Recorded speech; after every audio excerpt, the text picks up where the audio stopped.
하나님 말씀 에스라 5장입니다. 에스라 5장 1절에서 5절까지의 말씀 교독하도록 하겠습니다. 에스라 5장입니다. 에스라 5장 1절에서 17절 말씀인데 우리 1절에서 5절까지만 교독하도록 하겠습니다. 시작. 선지자들 곧 선지자 학개와 이도의 손자 스가랴가 이스라엘의 하나님의 이름으로 유다와 예루살렘에 거주하는 유다 사람들에게 예언하였더니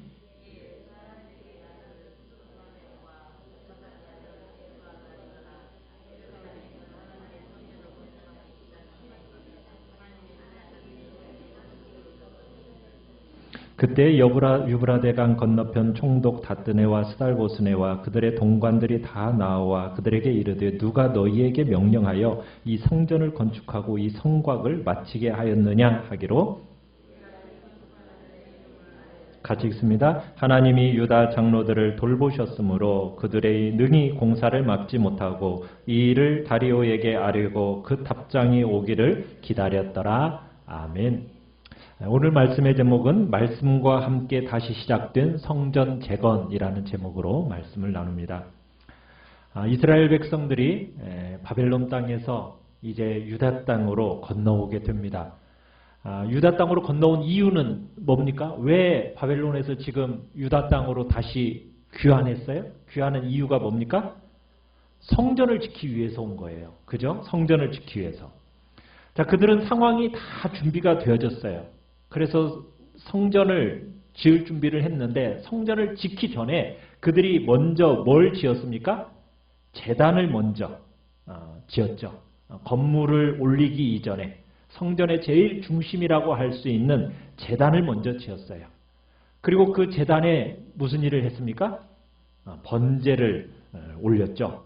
번제는 어떤 의미가 있다고 그랬어요? 우리의 삶을 내어드리는 헌신. 그죠? 헌신의 의미가 번제 속에 있다고 말씀을 드렸어요.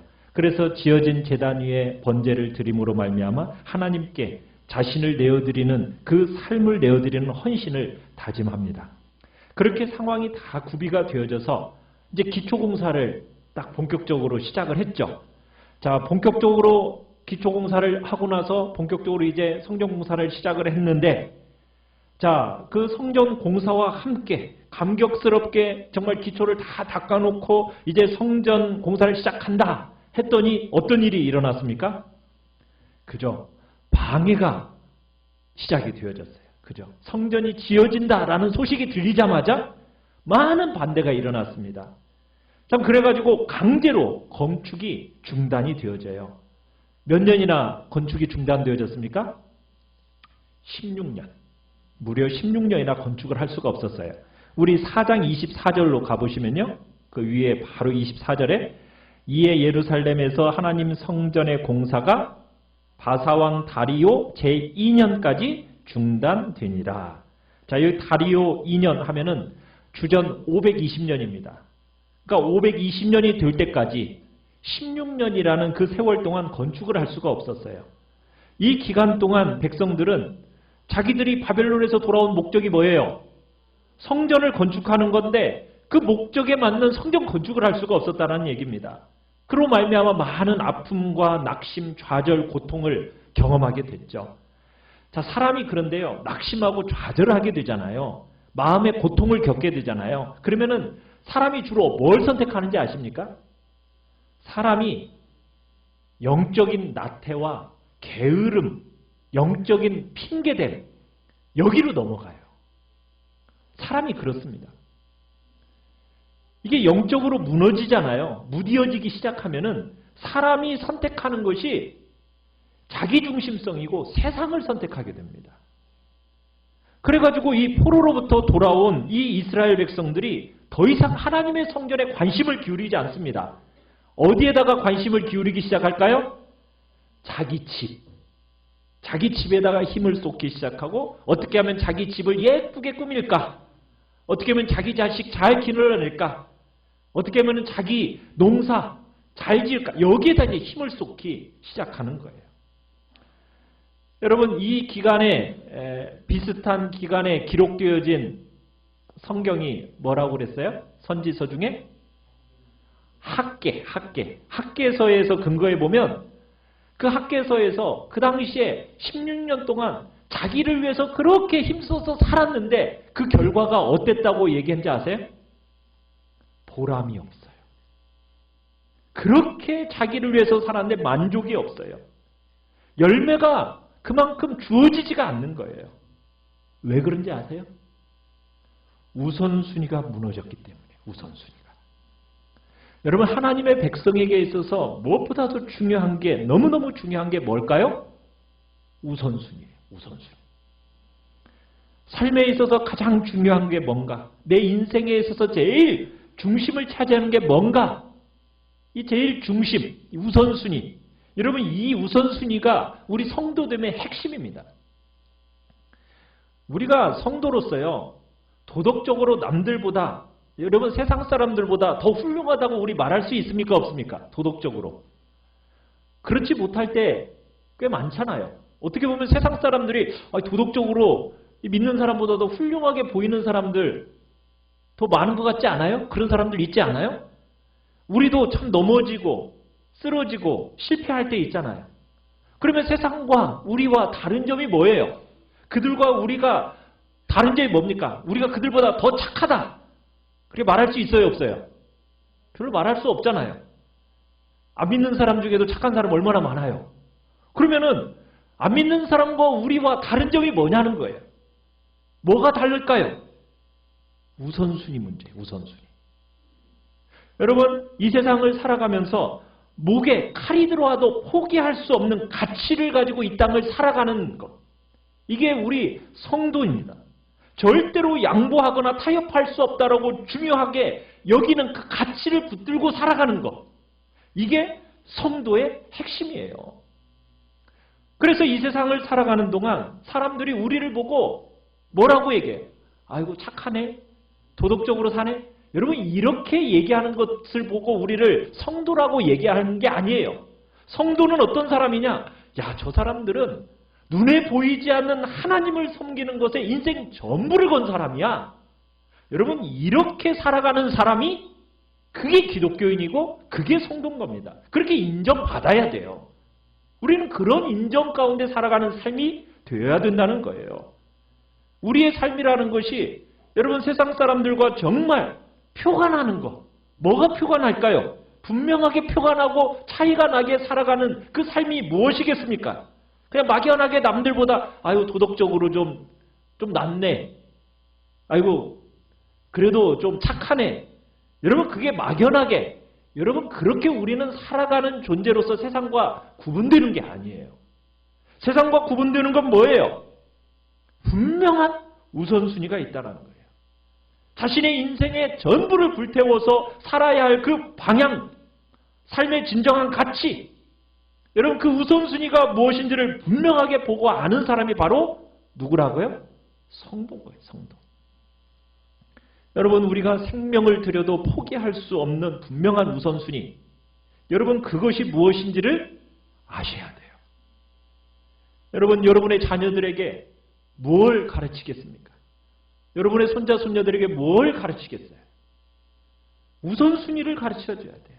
이것만큼은 절대로 포기할 수 없다라는 그게 뭔지를 우리가 가르쳐줘야 되고 그걸 알도록 심어줘야 되는 겁니다. 그냥 좋은 사람 되라. 여러분 그렇게 크는 것이 우리가 원하는 바가 아니에요. 여러분 한 번밖에 없는 우리의 인생을 살아가면서 어디에다가 우리의 인생을 쏟아부으면서 살아야 하는가? 여러분 이거 선명하게 보아야 하는 겁니다. 세상은 자꾸 어느 자리에 가면 행복하다, 뭘 이루면 행복하다, 자꾸 이런 식으로 세상은 얘기를 해요. 여러분 그러면 행복해요? 안 행복해요? 여러분 그런다고 행복한 게 아니잖아요. 어느 자리에 가면 행복해져요? 뭘 이루면 행복해져요? 그게 아니잖아요. 무엇이 진정한 행복을 우리에게 가져다 줍니까? 우리가 정말 붙들고 살아가는 그 가치, 정말 목에 칼이 들어와도 양보할 수 없는 그 삶의 방향, 여러분 그걸 가지고 살아갈 때 그럴 때 진짜 행복이 열리는 거잖아요. 어느 자리에 가야 더 행복하다, 어떤 사람이 돼야 네 행복이 결정되는 거야. 여러분, 그것은 이 시대의 어리석은 논리입니다. 우리는 우리의 자녀손들에게 그렇게 가르쳐서는 안 돼요. 삶에 절대로 포기할 수 없는 우선순위가 뭔가를 가지고 살아야 그게 진정한 행복인 거예요. 그런데 지금 이스라엘 백성들이 그 우선순위가 무너져 버렸어요. 온 이유가 뭔데요? 성전을 건축해야 되는데 방해 한번 딱 받아보니까 그 성전 건축을 어떻게 했어요? 포기해버리고 좋은 날이 오겠지. 좋은 날이 오면 내가 그때 가서 하지. 좋은 날이 와요, 안 와요? 안 와요. 그리고는 어디에다가 포커스를 맞추는 거예요? 자기 삶에다가, 자기 자식에다가. 여러분, 그렇게 살았는데 행복해요, 안 행복해요? 행복하지가 않은 거예요. 여러분, 그 가치가 무너지면요, 행복할 수 없습니다. 우리는 어디에 가치를 두고 살아가는 사람인지 분명하게 우선순위를 정해야 돼요.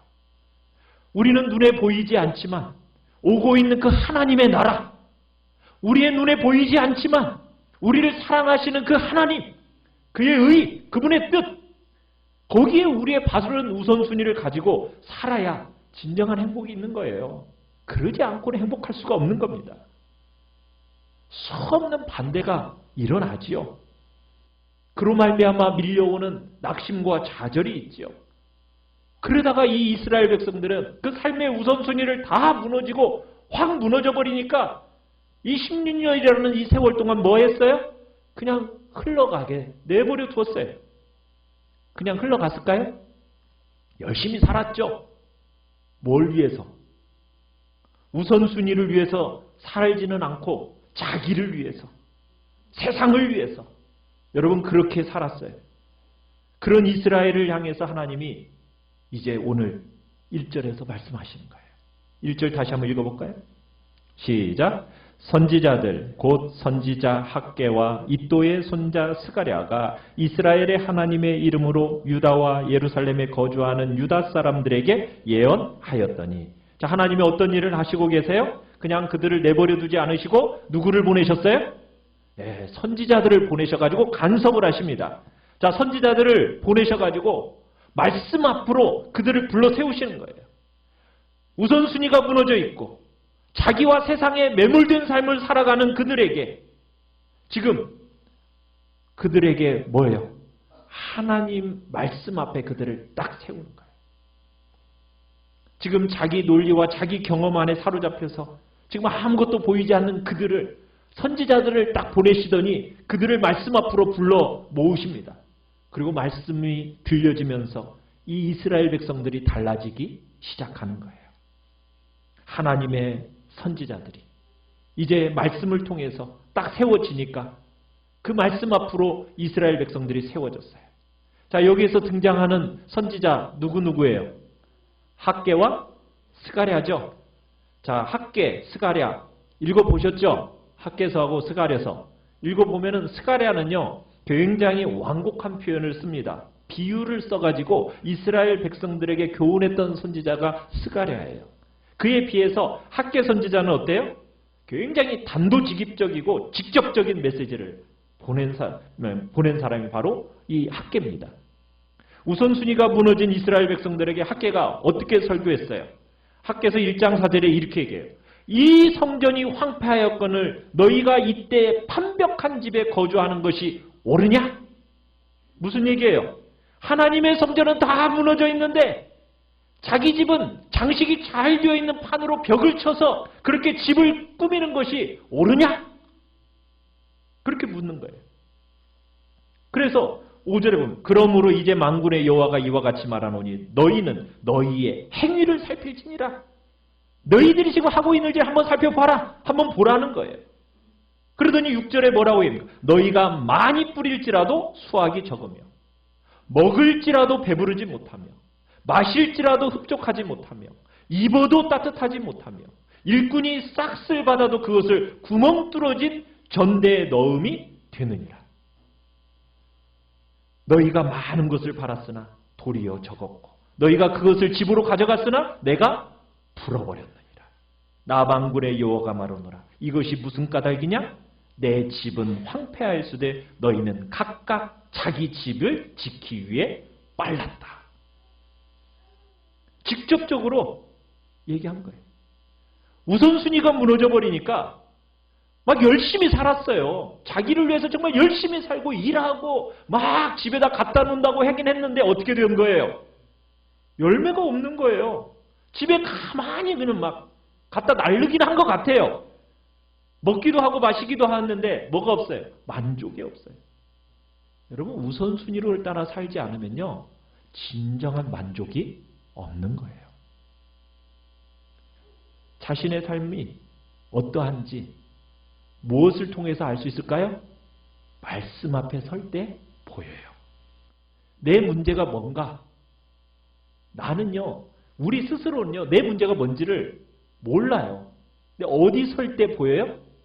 말씀 앞에 설 때 보여요. 말씀 앞에 설 때. 그래서 공동체로 함께 예배드리는 자리에서 말씀을 부지런히 들어야 돼요. 그 말씀을 듣는 가운데 내 모습이 보여지는 거예요. 홀로 있을 때는 어떻게 해야 돼요? 성경 말씀을 펼쳐서 여러분 보고 들어야 돼요. 그런데 많은 사람들이 그 일에 실패하는 거예요. 16년이라는 세월이 그냥 흘러가 버린 거예요. 그러다 말씀 앞에 딱 서니까 자신들이 이제 보여진 거예요. 깨달아진 거예요. 그래서 어떻게 하느냐? 2절 같이 한번 읽어봅시다. 시작. 이에 스알디엘의 아들 스룹바벨과 요사닥의 아들 예수아가 일어나 예루살렘에 있던 하나님의 성전을 다시 건축하기 시작하매 하나님의 선지자들이 함께 있어 그들을 돕더니. 자, 백성들이 이제 뭐 하기 이제 시작했어요? 다시 성전 건축을 다시 시작하기 시작합니다. 자, 성전 건축을 시작하니까 자, 말씀이 들려지기 시작하니까 이제 백성들이 깨닫고 말씀 따라서 이제 다시 건축을 시작했어요. 자, 말씀 건축이 시작이 되면은 잘 진행되도록 세상이 그냥 내버려 둘까요? 아니죠. 또 3절, 4절 볼까요? 그때에. 자, 3절, 4절 읽어봅시다. 시작. 그때에 유브라데 강 건너편 총독 다뜨네와 스달보스네와 그들의 동관들이 다 나와 그들에게 이르되 누가 너희에게 명령하여 이 성전을 건축하고 이 성곽을 마치게 하였느냐 하기로 우리가 이 건축하는 자의 이름을 아뢰었으나. 자, 건축을 시작하자마자요. 기다렸다는 듯이 어떤 일이 생기고 있어요? 방해가 있는 거예요. 4장에서도 그랬죠. 이거 기초 딱 닦자마자 막 반대가 일어났잖아요. 똑같은 일이 지금 5장에서도 펼쳐지고 있는 거예요. 총독과 서기관이 찾아왔어요. 왜 찾아왔겠어요? 그냥 조사만 하기 위해서 찾아왔을까요? 그게 아니죠. 할 수만 있으면 시비를 걸어가지고 험악한 분위기를 연출해가지고 뭐 하려고? 성전 건축을 뭐 하도록? 중단시키기 위해서 지금 온 거예요. 여러분 지금 성전 건축이 지금 언제 시작됐다고 그랬어요? 24절에. 다리오 왕 몇 년에? 제2년. 그러면은 지금 왕으로 즉위한 지 얼마나 된 거예요? 얼마 안 됐죠? 새 왕으로 즉위한 지 지금 시간이 얼마 안 됐어요. 여러분 보통 이 왕으로 이 즉위되는 이 시점이 항상 어때요? 어려움이 많이 생기는 시기예요. 리더십이 딱 바뀔 때마다 어려움이 생긴다고요. 역사의 기록에 의하면 이 다리오 왕이 즉위하자마자 제국 여러 곳에서 막 반란이 일어났다고 그래요. 특별히 주전 520년 그 1년 전 성전 제거기 시작되기 1년 전에는 바벨론에서 막 반란이 일어났다는 거예요. 자, 그러니 여러분 그 반란이 막 여기저기서 일어나고 있는데 지금 520년 다리오 왕이 2년 그 2년에 예루살렘에서 성전을 짓는다고 하니까 좋아하겠어요? 안 좋아하겠어요? 안 좋아하죠. 또 거기를 다스리고 있는 총독과 서기관들과 관리들을 할 수 있으면 어떻게 하겠어요? 못하도록 만들겠죠. 성전을 짓지 못하도록 하고 싶었던 거예요. 그런데요, 놀라운 건 뭔지 아세요? 5절이에요. 5절을 같이 한번 읽어봅시다. 시작. 하나님이 유다 장로들을 돌보셨으므로 그들이 능히 공사를 막지 못하고 이 일을 다리오에게 아뢰고 그 답장이 오기를 기다렸더라. 이 놀라운 일이 이거예요. 아니 상식적으로 생각해 보세요. 총독이 왔어요. 총독이 와서 이거 누가 시켜서 했냐? 딱 물었어요. 여러분 그 지역을 다스리는 총독이잖아요. 그러면 내가 왕에게 물어보고 올 때까지 그거 하지마! 이렇게 해야 맞는 말 아니에요? 그죠? 그렇게 해야 공사를 너 하면 안 돼? 내가 왕으로부터 뭐 할 때까지 그 보고 받을 때까지 너희들 하면 안 돼? 딱 중지를 시켜야 되는데 놀랍게도 지금 중단을 시켰어요? 못 시켰어요? 공사를 하지 막지를 못했대요. 이게 놀라운 일이에요. 어떻게 해서 이런 일이 벌어졌을까요? 여러분 우선순위를 딱 회복한 이스라엘 백성들이요. 여러분 굴복하지 않고 공사를 계속 해낸 거예요. 여러분 상황은 4장이나 5장이나 별반 다른 게 없어요. 상황은 똑같아요. 그렇지 않습니까? 사람들이 달라졌나요? 사람들도 달라진 거 없어요. 똑같아요. 그런데 4장에서는 공사를 어떻게 됐죠? 멈춰버렸어요. 그런데 5장에서는요. 공사가 중단되지 않고 계속되는 거예요. 여기에 무슨 원인이 있었을까? 여기서 우리가 세 가지 원인을 한번 살펴볼 필요가 있어요. 도대체 4장과 5장에는 무슨 차이가 있는 걸까? 자, 5절을 다시 한번 보시면은 5절에 이렇게 시작이 되고 있죠. 하나님이 유다 장로들을 뭐 하셨으므로? 돌보셨다. 이렇게 표현하고 있어요. 돌보셨다. 여러분 이 돌보셨다는 표현을 문자 그대로 번역하면 이렇게 표현해요. 하나님의 눈이 장로들 위에 머물러 계셨다. 이런 거예요. 뭐가요? 하나님의 뭐가? 눈이 어디 위에? 장로들 머리 위에 머물러 계셨으므로. 여러분 이 표현은 이 당시 바사 문학의 문학적인 표현인데 그 당시 사람들이요, 이 총독과 서기관들을 뭐라고 불렀냐면 왕의 눈과 귀 이렇게 불렀어요. 총독과 서기관들을 뭐라고 불렀다고요? 왕의 눈과 귀. 왜냐하면 이 당시 제국이 굉장히 넓었습니다. 너무 넓으니까 그 당시 그 황제가 직접 다 다스릴 수 있어요, 없어요? 없는 거예요. 그래서 각 지역마다 분할해가지고 총독들을 세운 거죠. 서기관들을 그곳에 세운 거예요. 그래가지고 총독과 서기관들에게 중요한 보고를 왕에게 올리도록 한 거예요. 그래서 총독과 서기관의 별명이 뭐였다고요? 왕의 눈과 귀예요. 그러니까 왕의 눈과 귀가 와가지고 지금 누가 성전 짓겠느냐? 지금 묻고 있는 거예요. 그런데 성경 기자가 뭐라고 얘기하고 있어요? 하나님의 눈이 장로들 위에 머물러 계심으로 성전 공사를 계속했다. 지금 이렇게 기록하고 있는 거예요. 여러분 우리가 하나님의 일을 하고 우리가 우선순위가 제대로 된 삶을 살아가면요. 시련과 고난이 면제가 있습니까? 없습니까? 시련과 고난이 면제되는 건 아니에요. 반대가 없어지는 건 아니에요. 그런데 그때 우리가 잊지 말아야 할 거 있어요. 뭘 잊지 말아야 되느냐? 뭐가 우리와 함께하고 있다는 거예요? 하나님의 눈이 우리 위에 머물러 있다라는 것을 기억하시길 바라요. 황제는 눈으로 다 볼 수 없고 귀로 다 들을 수 없기 때문에 총독과 서기관을 보내가지고 보고 듣는 거예요. 그렇지만 우리가 의지하고 우리가 믿는 하나님은 어떤 분이십니까? 당신의 눈을 장로들 위에 두시는 분. 우리의 삶에 항상 뭐가 머물러 있어요? 하나님의 눈과 귀가 다 머물러 있어서 여러분 우리를 보고 계시고 우리의 음성을 듣고 계시는 분이라는 거. 여러분 우리 이거 잊지 마셔야 돼요. 꼭 기억해야 돼요. 여러분 말씀에 순종하고 우선순위를 따라 살아가는 그 백성 위에 하나님의 눈이 절대로 떠나지 않고 머문다는 거. 여러분 이 사실 잊지 않으세요. 잊지 않으셔야 돼요. 그 5장과 4장의 큰 차이가 뭐예요? 하나님의 눈이 머물러 있다는 게 이게 첫 번째예요. 두 번째는 이제 다뜨네가 왕에게 편지를 보내는 내용이 6절에서부터 17절까지의 내용입니다. 여기서 이제 이야기를 하는데 자 8절 한번 읽어보겠습니다. 8절 시작. 왕께 아뢰옵나이다. 우리가 유다도에 가서 지극히 크신 하나님의 성전에 나아가 본즉 성전을 큰 돌로 세우며 벽에 나무를 얹고 부지런히 일함으로 공사가 그 손에서 형통하옵기에. 자, 지금 이 다뜨네가, 총독 다뜨네가 왕에게 보고를 하는데, 공사 현황을 보고를 하는데, 뭐라고 보고를 하느냐면, 돌을 세우고 판자를 얹어서 공사가 진행 중인데, 공사를 이렇게 공사를 자세하게 보고하는 게 아니라, 지금 다뜨네, 총독 다뜨네를 딱 주목을 끈 내용이 뭡니까? 부지런히 일함으로 공사가 그 손에서 형통하였다. 이렇게 보고를 하고 있어요. 공사가 지금 순적하게 진행되고 있는데 그 이유가 뭐라고 말하고 있습니까?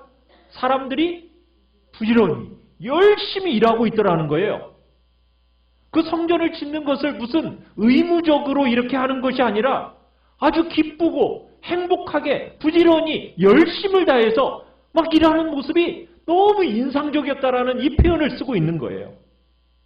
그래서 자기가 공사를 하지 못했다고요? 중단하지 못했다라는 거예요.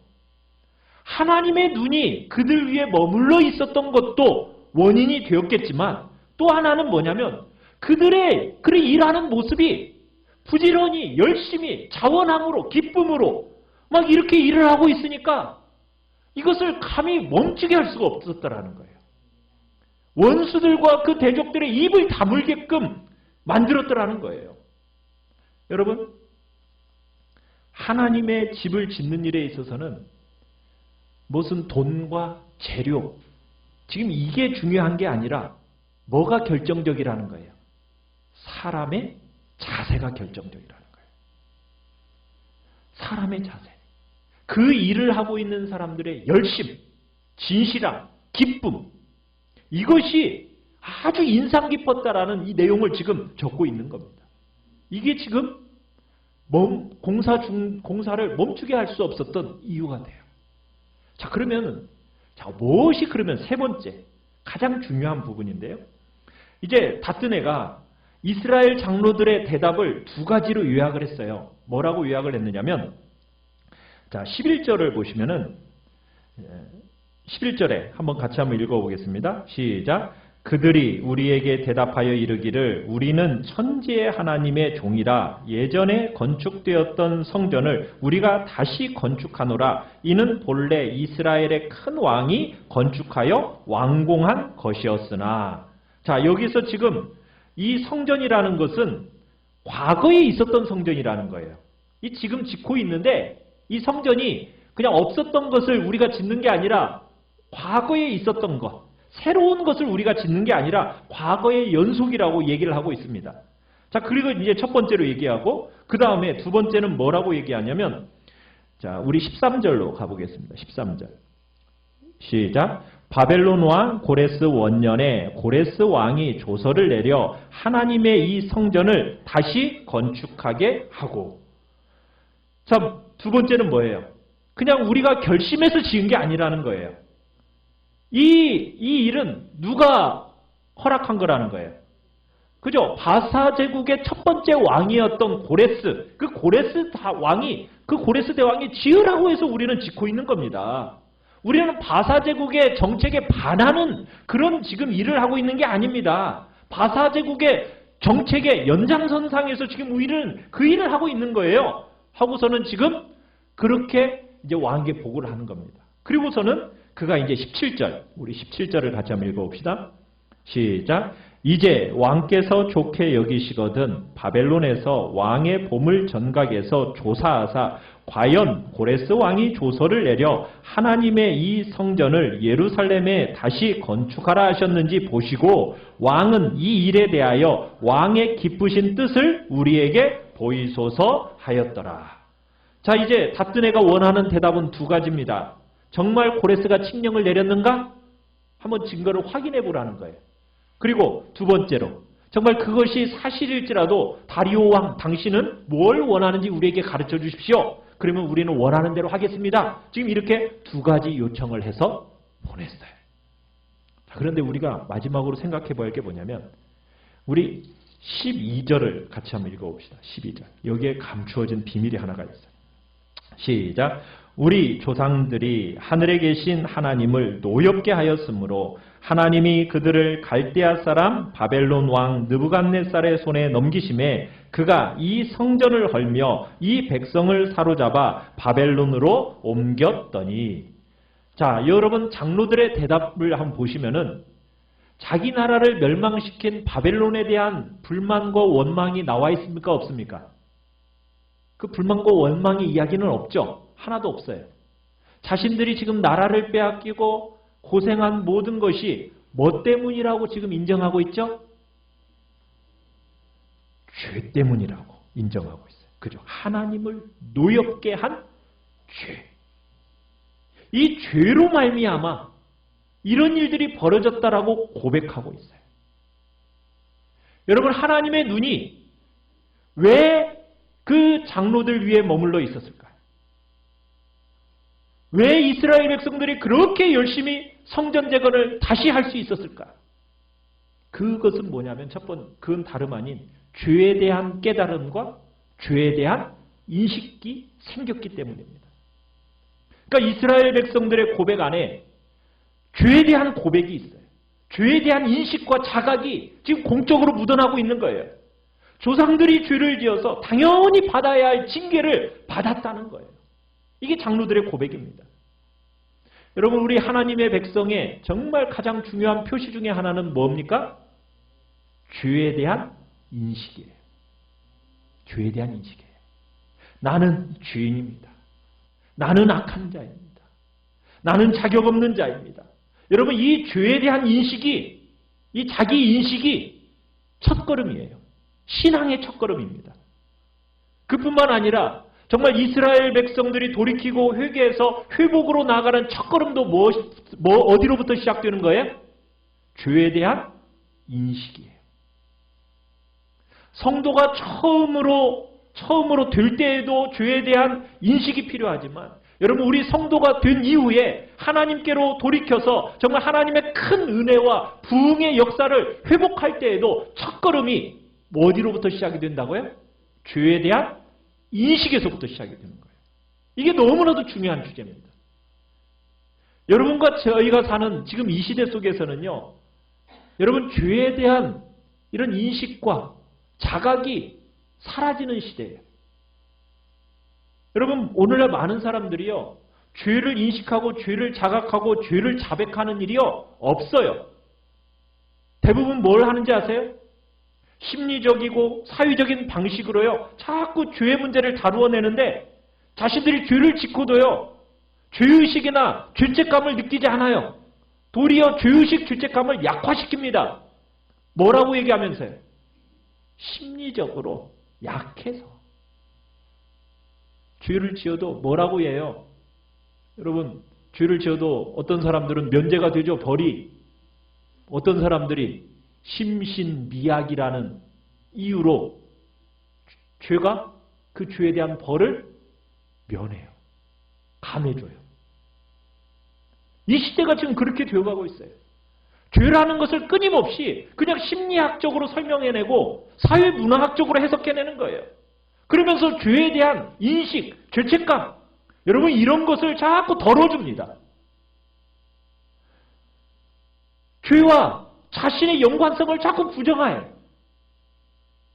자신의 행동을 그냥 심리학적으로 사회적으로 설명해내고 합리화시키는 쪽으로 자꾸 흘러가고 있는 것이 이 시대예요. 여러분, 그렇게 하면 죄의 사슬로부터 자유로움을 얻을 수 있습니까? 없습니까? 없어요. 정죄감은 덜어줄지 몰라요. 그렇지만 여러분, 죄를 씻어주고 죄로부터 자유케 해주고 죄를 이기게 해주는 것이 그렇게 해서 가능해요? 아무 도움이 되지 않습니다. 여러분, 오히려 그래가지고 이 시대가 지금 어떻게 되어버렸어요? 죄가 더 많아진 거예요.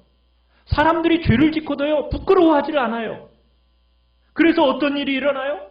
자꾸 죄를 그냥 합리적으로 설명만 하면 그러면 그것은 죄가 아닌 것처럼 그냥 여기려고 하는 그런 경향이 너무 많아진 시대를 우리는 살아가고 있는 거예요. 그러니 세상이 여전히 죄에 묶여 있고 여전히 정죄 아래서 사람들이 헐떡이고 있고 여전히 죄에 대한 고통을 가지고 이 땅을 살아가는 거예요. 죄에 대한 자유로움과 죄 용서의 기쁨을 누리거나 죄를 이기는 일이 전혀 일어나지 못하는 이 시대가 되어져 가고 있어요. 교회 안까지도 지금 그런 일들이 흘러들어오고 있다는 거예요. 여러분, 죄를 다루는 방식은요, 하나밖에 없습니다. 죄는 어떻게 해야 돼요? 내가 인정해야 돼요. 인정하고 그 다음에 어떻게 해야 돼요? 자백하는 거예요. 자백하는 거예요. 하나님 앞에 나아가서 하나님, 제가 죄 지었어요. 내 죄를 내 입술로 자백하는 거예요. 지금 이스라엘의 장로들이 그러는 겁니다. 죄를 고백하는 거예요. 여러분, 죄를 고백함이 없이, 자백함이 없이, 여러분, 죄를 합리화하고 핑계대고 설명하고, 여러분, 그렇게 해가지고 죄가 다루어지는 게 아닙니다. 정죄감은 덜어질지 모르죠. 잠시. 그렇지만 죄 안에 더 얽매이게 되는 거예요. 죄는요, 그런 식으로 다루어지지 않는다고요. 하나님의 말씀이 분명히 얘기하잖아요. 요한일서에서. 만일 우리가 죄 없다 하면 뭐 하는 거예요? 스스로 속이고 진리가 그 속에 있지 않다는 거예요. 우리는 어떻게 해야 된다고요? 만일 우리가 우리 죄를 자백하면 그는 미쁘시고 의로우사 우리 죄를 사하시며 모든 불의에서 우리를 깨끗하게 하실 것이요. 여러분, 우리가 죄 가운데서 태어난도 하나님은 다 아세요. 그 죄의 문제를 스스로 해결할 수 없다라는 거 하나님은 다 아셔요. 그래서 어떻게 하신 겁니까? 죄인인 우리를 위해서 이 땅에 누구를 보내주신 거예요? 자기 아들을 이 땅에 보내서 십자가에 달은 거 아니에요. 자기 아들을 포기하시면서 우리를 포기할 수 없어서 자기 아들을 포기하시면서 죄인인 우리를 자기 아들 그 하나님의 완전한 공로의 근거에서 받으시고 용서하시고 씻어주시는 거예요. 그런 대속의 은혜를 통해서 우리가 죄를 이기고 죄 안에서 자유케 되는 거예요. 다른 방법이 있어요, 없어요? 없어요. 이거 하나밖에 없어요. 참된 길 이거 하나밖에 없습니다. 그래서 우리는 주님 앞에 나는 죄인이에요. 나는 죄의 문제를 다루어낼 수 없는 죄인이에요. 하나님, 주의 도움이 필요해요. 하나님이 나를 구원해 주셔야 돼요. 여러분, 그러면서 하나님의 이름을 부르면서 우리의 죄를 토설하고 우리의 죄를 자백할 때 여러분, 주님의 그 대속의 은혜가 적용되면서 우리의 모든 죄가 용서되어지고 그 죄의 용서로 말미암아 죄를 이기고 승리하면서 자유케 되는 참된 은혜가 우리에게 임하게 되는 겁니다. 여러분, 죄를 치료할 이는 하나님 한 분밖에 없는 줄 알고 우리는 우리 죄의 입술의 고백, 자백을 통해서 그 주님의 대속의 은혜가 적용된다는 것. 이것밖에는 우리가 죄를 이기고 죄를 해결할 방법이 없다라는 것. 이길 뿐이라는 거 우리 인정하며 가야 돼요. 우리가 살아가는 이 시대를 한번 보세요. 상담하기가 얼마나 발전하고 심리 치료사들이 얼마나 곳곳에 많이 세워지는지 한번 보세요. 그런데 사람들은 더 어때요? 더 골병들어 있어요. 그죠? 더 상하고 더 아파요. 왜 그래요? 죄를 죄라고 말하지 않는 거예요. 우리의 허물과 우리의 본성을 가장 잘 아시는 그 영혼의 의사에게 우리의 모습을 있는 그대로 나아가서 하나님이 필요해요. 저는 죄인이에요. 이렇게 해야 제대로 되는데 이야기를 이렇게 제대로 하지 않는 거예요. 여러분, 주님은 죄인을 부르러 이 땅에 오신 거예요. 우리가 무슨 자격을 구비하고 여러분 스스로 부끄럽지 않을 때 우리가 하나님 앞에 나아갑니까? 그렇게 나아가는 게 아니죠. 우리는 무너져 있는 그 상태 그대로 아무도 감싸줄 수 없는 우리의 수치와 허물과 악기 드러난 그대로 그냥 하나님 앞에 나아가서 우리의 죄를 인정하고 자백할 때 우리는 참된 자유와 씻음과 이김이 있게 되는 거예요. 여러분, 하나님의 성전은 그렇게 지어져 가는 거예요. 하나님의 교회는 그렇게 세워져 가는 거예요. 교회는요, 자랑할 것이 많은 사람들이 오는 게 아니에요. 그렇게 모여서 교회가 되는 게 아니에요. 교회는 어떤 사람들이 오는 거예요? 아픔과 상처와 실패와 수많은 죄들을 인식하고 주님, 이런 나도 받아주세요? 이런 존재도 괜찮아요? 하고 왔더니 아버지가 어떻게 해주시는 거예요? 받아주시는 거예요. 아버지를 만나는 거예요. 그러니까 나도 그런 상태 가운데서 이 동일한 아픔을 가지고 있는 다른 지체를 볼 때, 그래, 너도 주님 앞에 오면은 너도 그런 씻음과 자유함을 누려 하면서 그 형제 자매를 받아내는 거. 그런 공동체가 뭐예요? 그게 교회잖아요. 죄인인 줄 아는 사람들이 모이는 공동체가 교회라고요. 주님을 찾고 구하는 자들이 모여있는 자리. 그래서 그 공동체 안에 하나님의 눈이 떠나지 않는 거예요. 그 공동체 안에서 여러분 용서를 받고 나니까 마음에 뭐가 생겨요? 막 감격과 기쁨이 있으니까 주님 앞에 열심을 다해서 성전을 짓고 교회를 세워나가는 거예요. 그러니까 세상 사람들이 반대하려다가 어떻게 해요? 중단시키지를 못하는 거예요. 사랑하는 성도 여러분, 우리 교회가 그런 교회가 되기를 원해요.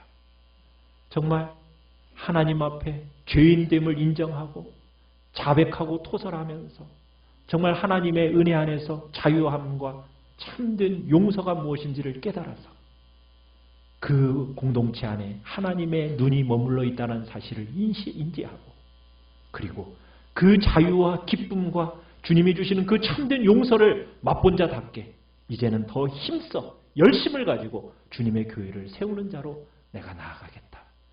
이런 결단이 우리 모두에게 있기를 간절히 축원합니다. 간절히 축원합니다. 간절히 축원합니다. 간절히 축원합니다.